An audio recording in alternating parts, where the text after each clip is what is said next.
The party was alive with laughter, clinking glasses, and the faint buzz of gossip circulating among the guests, but my world had narrowed down to one person, her.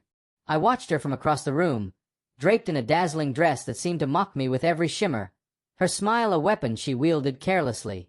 I knew her type, the ones who hid venom behind laughter, who thrived on breaking someone quietly, publicly. And tonight, she had chosen me as her target. It started casually, or so it seemed. "You know," she said, leaning towards a group of friends, her voice dripping with playful cruelty, "if I ever had the chance again, well, let's just say my ex was bigger and better." Her laughter, light and teasing, echoed through the room, and my chest tightened, not with anger, but with a cold, calculated clarity. Every eye turned to me. Every laugh hung like a knife. For a moment I froze. Deliberately. I let the seconds stretch into an eternity, watched her anticipation grow, watched the smugness in her eyes bloom, knowing she expected me to crumble. She wanted me humiliated.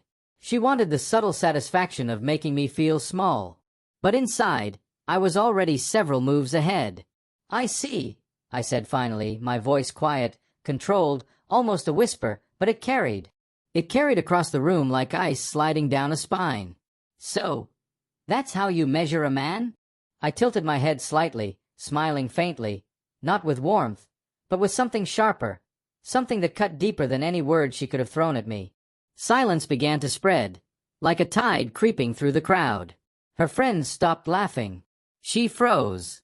My calmness, my patience, became a weapon she had never anticipated. I took a step closer, each movement deliberate, slow, like a predator circling its prey. "Funny," I continued, letting the words drip with icy precision, "because the men worth remembering don't need to brag, and they don't need validation from the past. They let actions speak, and consequences follow." Her lips parted, eyes widening, the mask of confidence cracking in front of everyone. The room seemed to shrink, the hum of conversation fading into the background as if it too had been silenced by my words. I could see the panic in her eyes, the way she searched for an escape, for some witty comeback. But there was none. I had taken her stage, her moment, and turned it into her exposure. I smiled faintly, the kind of smile that hid storms behind it. Inside, my mind was already weaving a plan, threads of revenge, patience, and revelation intertwining. Tonight was just the beginning. The party was crowded, yet in that moment, it felt like it was just the two of us, a predator and prey, the power shifting irrevocably. She tried to laugh it off, to regain control, but every attempt only dug her deeper. I let her squirm, carefully, methodically, letting every glance, every subtle whisper from the guests reach her ears. She realized the game had changed, and she hated it. Hated me for showing a side she had underestimated, hated herself for underestimating me.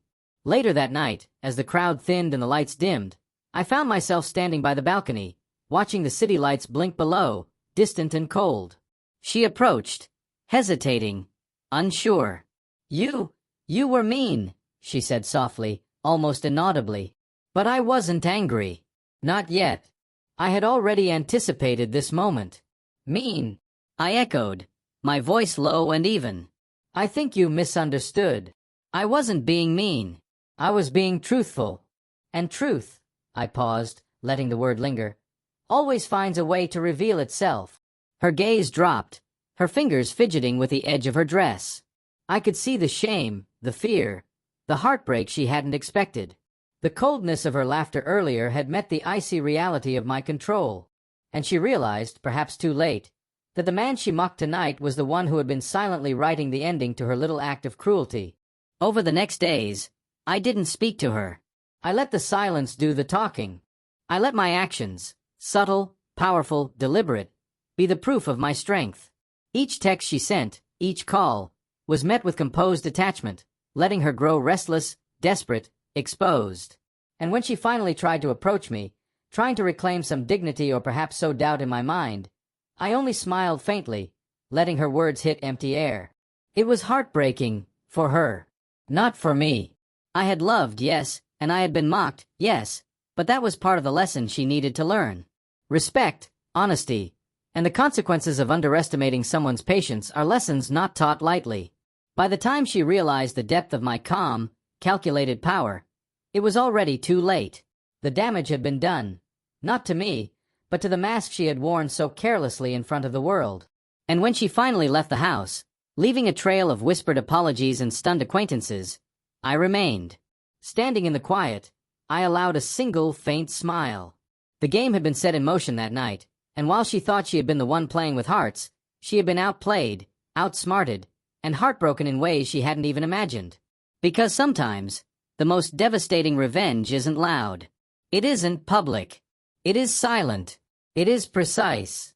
It is the kind of heartbreak that lingers, that makes someone question everything they thought they knew about control, about love, about the very person they once underestimated. And in that silence, in that calm, I found my victory, and she found hers. The bitter, unspoken lesson that some games are better played with ice in your veins and fire in your mind.